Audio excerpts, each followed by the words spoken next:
Today we will be discussing some of the basics and very important concept in computer science.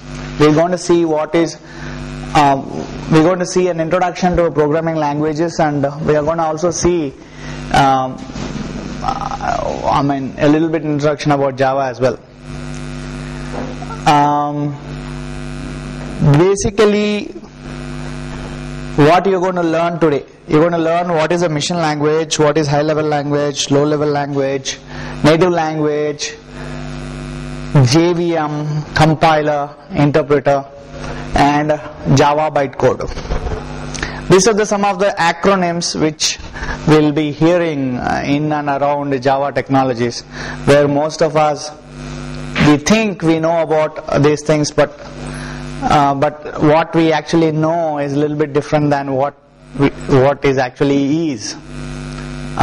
So I wanted to go through these basic things first. Then I want to take an introduction to Java. Then I wanted to get into OOPS and other technologies. So basically, these are some of the keywords which will normally be coming across in learning Java and also in other programming languages. We're going to see what they are one by one. Okay. Now, before understanding each of them, what I wanted to introduce to you is how an operating system, how computer works. A little overview of what is an architecture of a computer system and how is software related to your actual hardware. So we're getting little deeper into the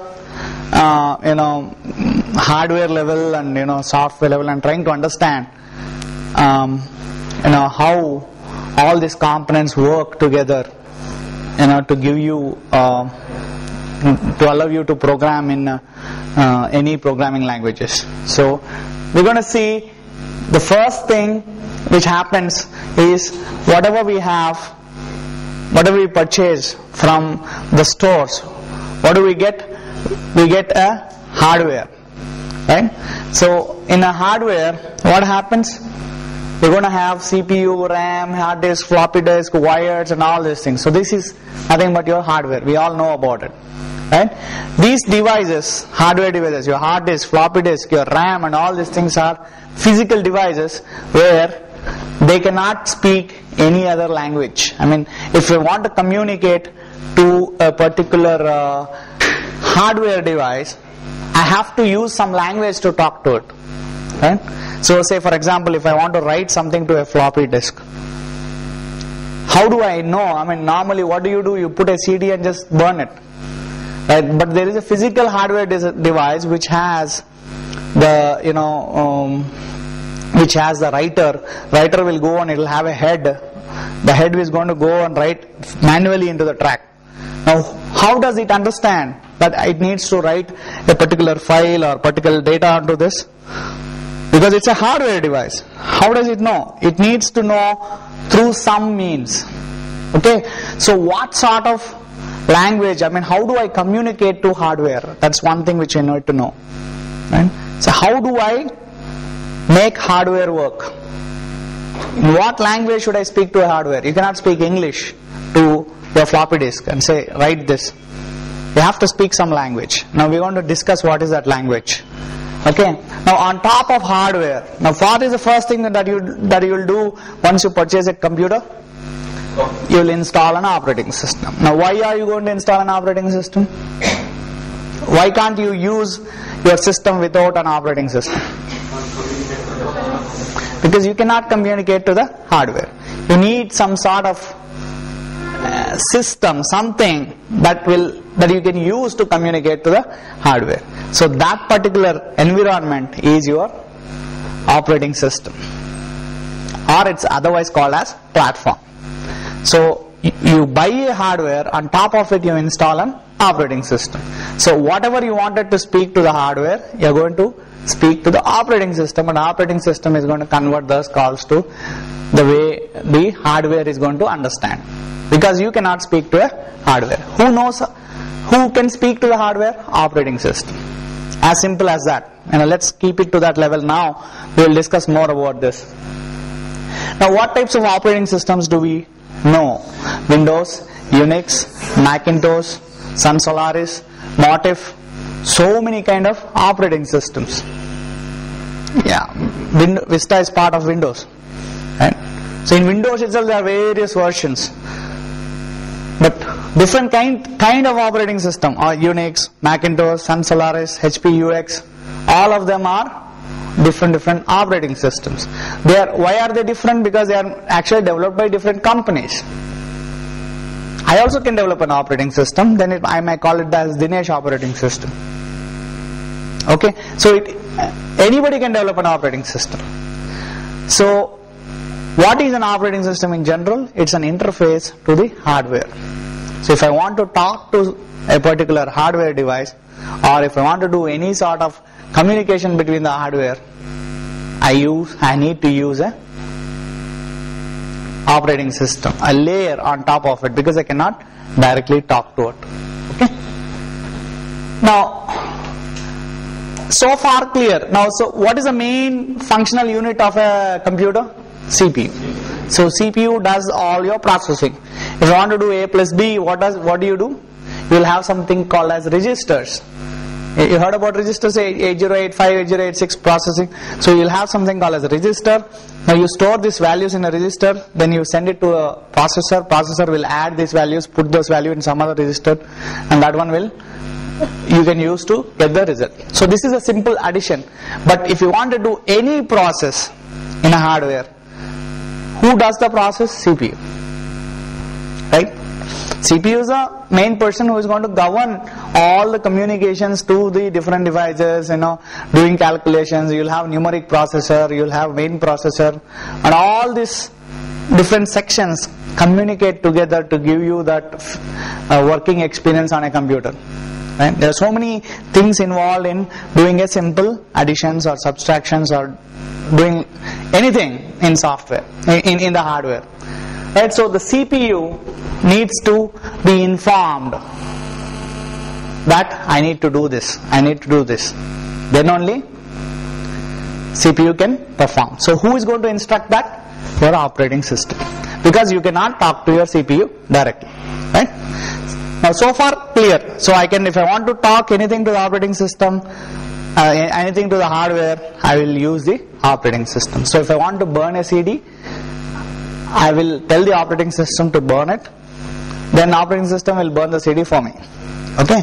However, operating system knows how to talk to the hardware, but operating system requires some extra programs. Say for example, if you want to burn CD, it requires Nero. If you want to write a document, it requires Word, MS Word. Now if you wanted to play some videos or something, it requires media player. So what are all these applications? They are applications written on top of the operating system. So you will have different kinds of applications on top of this operating system. Right? So operating system means only the software that is required to communicate to the hardware. So the Windows CD that you get is the only operating system. It's not going to have all this Nero and all these other applications. Maybe operating systems comes with some built-in applications. But basically the purpose of an operating system is to provide an interface between the user and the hardware. Now what is a programming language? Now we understood what is another software like Nero and Windows Media Player. There are other softwares are written on top of the operating system. But what is a programming language? Programming language is any language which we see normally. C, C++, Visual Basic, Fortran, everything is a programming language. So why do we require programming language? Because if you wanted to do some sort of computing, writing an algorithm or something, eventually who is going to execute that algorithm? Your CPU. Right? So if I have some algorithm, if I have some set of instructions, I want the CPU to execute it. Now I cannot write this set of instructions in operating system, because operating system is not a programming language. It is a platform where operating system is only listening. It has ears. It is listening that what do you want me to tell to the hardware? But somebody has to tell the operating system what needs to be done. Now what is that somebody?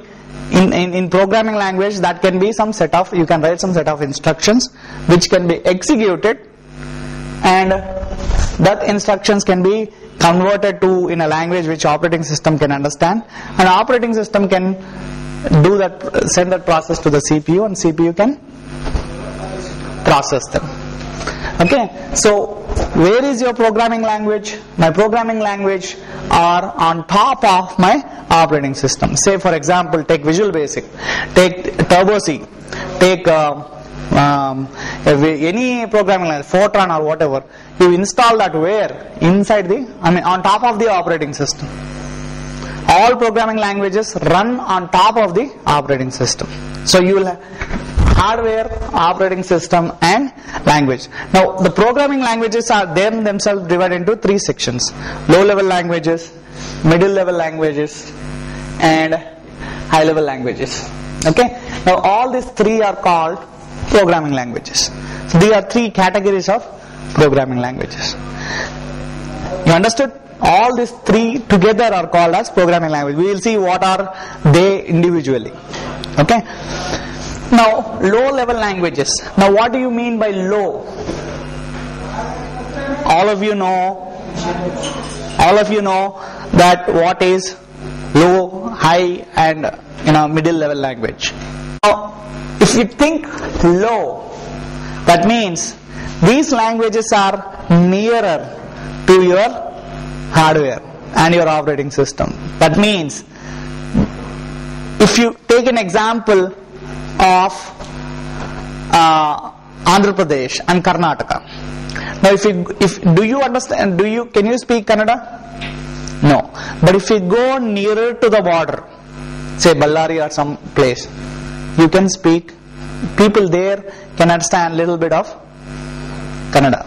Why? Because they are nearer to that state. They are on the border or something like that.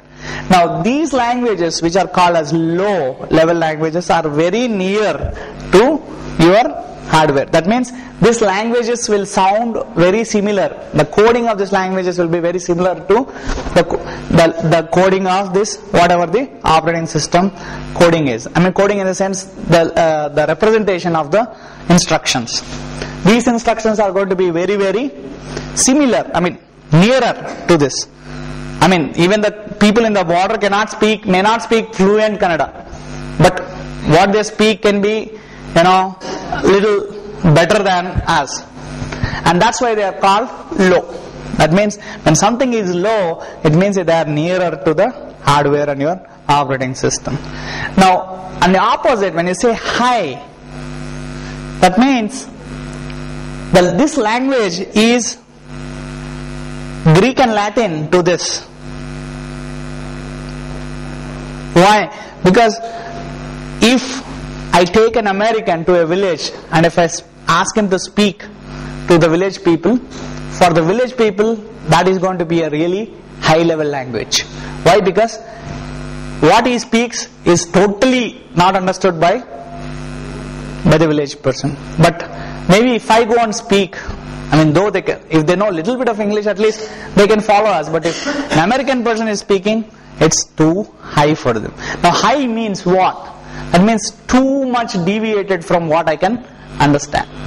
And who can understand high level languages? The user. Who is a user? Programmer. So as you go higher and higher, where is the programmer? Your programmer is here on top. And where is your system? Here. So there are two entities. One is the system and one is a programmer. So as you are nearer to the system, you become a low level language. That means your system understands your language better than the user. And as you grow, as you come nearer to the user, your language is going to become a high level language. That means high level for whom? For the system, because it cannot understand your language. But who can understand it very well? The user. Getting what I'm saying? So which one is better? Low level languages or the high level languages? You cannot say both of them are useless. Now, as you become closer to the operating system, that means using this language, I can call lot of functionalities of this operating systems and hardware. That means because I speak very nearer to their language, and I can invoke a lot of functionalities. I am very closer to the operating system. I am very tightly coupled.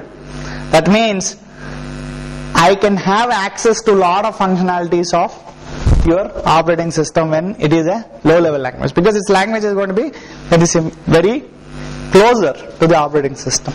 But if we go higher, these high level languages are very deviant from what your operating system can understand. So these languages will not have lot of access to the low level functionalities. So if I wanted to talk to some register and put some values, say, or some low level functionalities, these high level languages would be little incapable of doing that, because their language is very high. So but in the opposite of it, if you want to develop a code, developing in a high level language is easier than developing in a low level language. That means user can write code faster using Visual Basic than 8085 microprocessor language. So you think about just adding two numbers. You remember we used to write whole set of instructions, jump instruction, copy instructions and everything. Remember that coding 8085, 8086 in a processor? So for two things we have to remember the instructions, we have to refer the manual and do lot of things. But if to write a plus b in Java, int a is equal to 10, int b is equal to 20, a plus b, SOP. Right? So which one is easier? High level. For whom? For the user. So if development needs to happen faster, high level languages are better. If lot of low level functionality needs to be invoked and used, you have to go for low level languages, so that you will have access to lot of fine tuned functionality. That means if I want to do some very low level job, something like copying from a floppy disk to hard disk, that sort of copying to low level, if you want to behave as if like an operating system, you have to start using low level languages, and of course coding is going to be difficult. Now if you want to pass for as a person in Karnataka, you cannot speak half Kannada. You have to go there and you have to learn the language fluently, then only you will pass for a person who is living in Karnataka. Right? So there is no option. So if you want to have low level functionalities, you use low level programming. And if you want to go for faster development, easy to maintain, easy to read, easy to understand, go for high level. But all of us go for high level functionalities. Why? Because they are faster to write, easy to read, easy to maintain, easy to this. These level languages are very difficult to read, very difficult to understand and maintain also. Clear? So, and there are some languages like C, which is a middle level language, which can do bit of both things. C is very easy to understand compared to this one. At the same time, C can have lot of access to the low level APIs, low level functionalities of your operating systems. So that's why C is called middle level language. Okay? High level languages, and you're going to have more high level languages, C++, Visual Basic, Pascal, .NET. You take any language which is coming right now, they are all high level languages. Clear? Now, what sort of language does your hardware understand? Hardware understand typically ones and zeros, machine language. Now, what sort of language does your operating system speak? Operating system speaks a language called as native language. So in AP, what is a native language? Telugu. In Karnataka, Kannada. Tamil Nadu, Tamil. So native language means language in which the operating system understands. Now, low level language speaks low level language, middle level language speaks middle level language, and high level languages speak high level languages. So all three of them are programming languages, but each of them are thing. So these low level languages are very closer to your native language, whereas high level language is much closer to the user as a programmer. So they will be very, very similar to a normal English language. Okay, easy for some user to understand. Now, if I want to run a process, if I want to add two numbers using a low level language, what should happen? Is using a high level language. Let's start with high level. High level language code needs to be first converted to native code, and operating system converts that code to machine level language. That's how high level code is converted and executed in the computer. Similarly, middle level languages gets converted to native, and native gets converted to machine. Similarly, low level languages. So each of these languages convert the code into corresponding native code. So eventually I have to speak native, because operating system needs to understand what I am speaking, right? And that's why I need to convert that to machine code or other things. Now, what is a compiler? Now, before going further, we will see what is a compiler. Compiler is a program that translates a source program written in some high level programming language such as Java into machine code for some computer architecture such as the Intel Pentium architecture. The generated machine code can be later executed many times against a different data each time. So this is a typical definition of compiler. But in simple words, what is a compiler? Typically, compiler is a translator. The purpose of a compiler is to take one language code and convert into another one.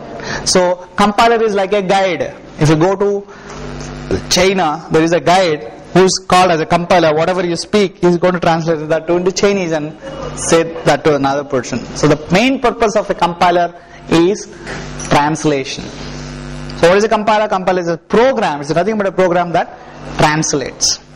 Okay. Now let's see this. High level code.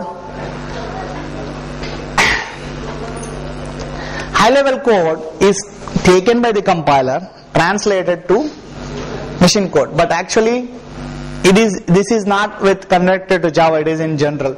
High level code is transformed, and it is actually mixed with some data. With a different data, I can use the same compiled code and execute it in my operating system. Execute in my system. So what does a compiler do? Translate high level code into some other form. We will see what is that some other form. And you can run the compiled code against different data each time. So once I compile a program, I can give a plus b. I want to do a plus b. So I compile the program for doing a plus b. Now I'll give the values 2 plus 3. First time I'll run it. So it will give me 5. Next time I can run it, but I can give different data also. 7 plus 8. Understand what I'm saying? In this case, I don't have to recompile. So a compiler translates the code, and I can run the translated code with different data each time. That is the purpose of a compiler. Now, what is an interpreter? Now, all this is fine. An interpreter reads an executable source program written in high level programming language as well as data for this program, and it runs the program against the data to produce some results. One example is the Unix shell interpreter, which runs operating system commands interactively. So what does this happen? Now if you see, the data has moved to the top. What does the data has moved to the top? Now the main difference between compiler and interpreter is, compiler purpose is for translation, whereas interpreter purpose is for execution. That is the main difference between a compiler and interpreter. You see what I'm saying? What is the main difference between compiler and interpreter? The purpose of a compiler is for a translation, and the purpose of interpreter is execution. Now where is data? Now what does interpreter do? Interpreter takes each line, takes the data, translate and executes it. Executes it. Purpose of the interpreter is execution. So it takes instructions, applies data and executes. So next time I want to run with a different data, it has to again execute it with different data. Understand what I am saying? So the main purpose of an interpreter is execution, and the purpose of a compiler is translation. Understood this? This is general understanding of compiler and interpreter. Is Java a compiler or interpreter? Java is both compiler and interpreter. We will see why. Okay? Now Java code is passed on to a compiler, and compiler generates something called as a bytecode. Now what is a bytecode? Bytecode is not machine code. Bytecode is something called as intermediate code. Now what is this intermediate code? This is not zeros and ones. This is called Java bytecode. Normally we know bytecode as ones and zeros, but this is not that code. This is Java bytecode. Now Java bytecode is passed on to an interpreter for execution in the operating system. So Java, you will have a compiler and an interpreter. Now what is the purpose of a Java compiler? Take the high level code, convert it to bytecode. Now remember, this is not converting into machine code directly. It is converting to some intermediate code. Why? We are going to see later. So it is not directly converted to executable form so that the interpreter can execute, but it is going to convert something to as a bytecode, and this bytecode is passed on to the interpreter for execution. So it is two stages: compilation and interpreting. So compiler purpose is to translate into bytecode, and interpreter purpose is to execute the bytecode. Okay? Now we are going to see why this is being done like this. Now if you have an operating system and you have a program, you write a Java program. Java program, if you take C++ program, what do? You write a C program, compile it and run it. Right? When you compile it, what do you get? Some exe file. Eventually, first you will get .obj, then you will convert that to exe file. But typically you are going to get exe file. Now what is this exe file? Exe means executable. Where is this executable? In the operating system. In which operating system? Only in Windows. So exe is an extension that you can run only in Windows operating system. So what type of code do you see in .exe file? Native code. So .exe file will contain what kind of code? Native code, because operating system understands only native code. So exe file is a file which is specific to Windows operating system. So every program, every operating system speaks native language, but each of this native language is different. So Andhra Pradesh has Telugu, which is native language. Tamil Nadu has Tamil, which is its native language, but you cannot say this native language is equal to that native language. Each state has different language. Similarly, each operating system has different native languages. So if you take C program, compile in Windows operating system, it will compile that to a Windows native code which is called .exe, and you can execute this only in Windows operating system. Now if we take this C code into Unix operating system and compile and execute it, you will not get exe file.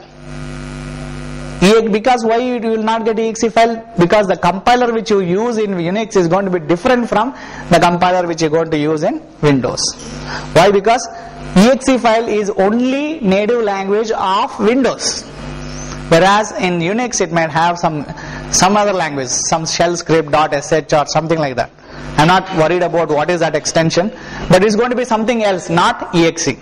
On Macintosh it will be different one. On Sun Solaris, different one. So each of the operating system requires different executable format.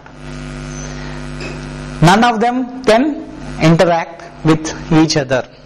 Understand what I am saying? So an executable in one Windows operating system cannot be executed on different operating system. I cannot take exe file and execute it in Linux operating system or Macintosh operating system. Why? Because exe is specific to Windows operating system.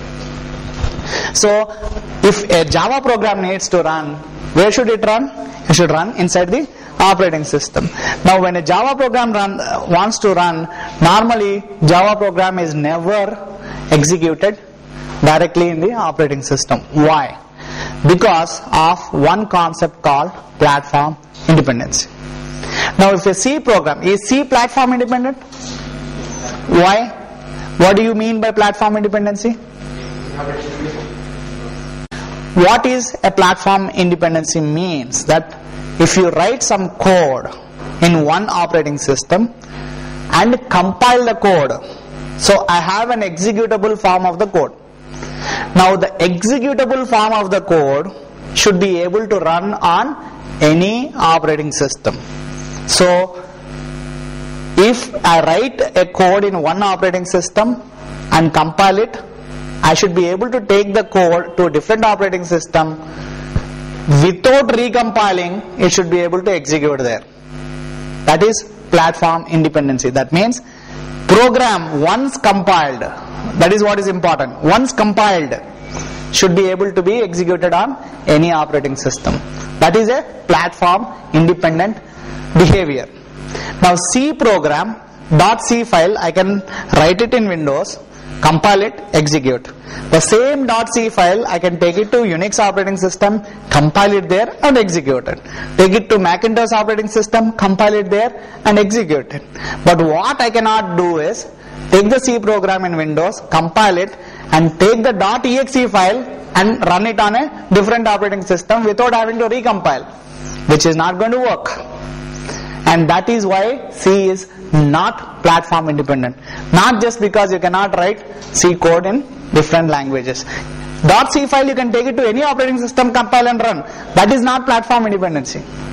Platform independency means that once your program is compiled, it should be able to be executed on any operating system.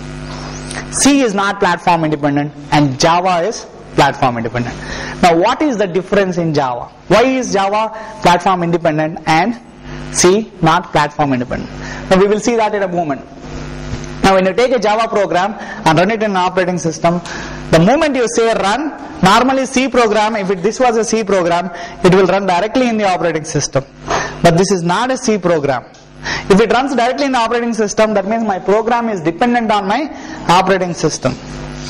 So I should make it independent of the operating system. How do I make Java independent of the operating system? Is by using something called as Java Virtual Machine. So what is Java Virtual Machine? Java Virtual Machine behaves like an operating system. It's a layer that surrounds your operating system, and your program, instead of running in the operating system, will run in the Java Virtual Machine. So what happens? The program executes in JVM, and JVM will take all the responsibility of transferring your program into operating system. You getting what I'm saying? So how does this affect, how does this makes operating system independent? Because my Java program is not dependent on JVM, it's not dependent on the operating system. I take this operating system out and throw and put a different operating system. My program doesn't get affected. Why? Because my program is running in JVM and not in operating system. And JVM is same for all operating systems. Getting what I'm saying? So what makes Java platform independent? Java Virtual Machine. Now we're going to see how this is being achieved. That means my program runs in JVM, and JVM will convert that to operating system specific. So if this operating system is Windows, this JVM will convert that to Windows specific instructions. If this operating system is Unix, this JVM is going to convert that into Unix specific instructions. So who is going to make it platform independent? My Java Virtual Machine. Now we're going to see the same thing again. Now let's talk about different languages. Now I'm going to separate all this into different sections. Now my operating system layer I have broken down into 3 sections. Only 3 operating systems I have taken. Windows, which speaks Windows native language. Unix speaks Unix native language and Macintosh speaks Macintosh native language. Now if I have written a Java code, what happens? The high level code is passed on to a compiler. Compiler transfers that to a bytecode. Now this bytecode is not machine code. Now what I will do is I will transfer this to an interpreter. Now interpreter is going to convert that to native code of Windows if this bytecode is in Windows operating system. If this bytecode is taken to Unix operating system, interpreter will convert into Unix specific native code. And if it is Macintosh, interpreter will convert that into Macintosh specific instructions. So what is platform independent here? My bytecode. Once it is compiled, now this one is same for Windows, same for Unix, same for Macintosh. So I don't have to recompile my code. Getting what I'm saying? And I have to use compiler once, and I can use interpreter any number of times. No problem. So a program once compiled is being able to execute it on different operating systems, different times. Okay. Now where is JVM here? That's the question, right? Now we talked about. Now this section is nothing but your JVM. When the interpreter invokes, when you pass a bytecode to an interpreter, what interpreter does is it invokes JVM. Why? Because it requires that environment. Interpreter will invoke the JVM will surround the operating system, and interpreter will run the instructions where? Inside the operating system. So inside the Java virtual machine. So where is JVM? Here. So if my bytecode is passed on to an interpreter, interpreter will invoke the JVM, and if it is Windows operating system, it will convert to Windows native code. If it is Unix native code, and Macintosh native code.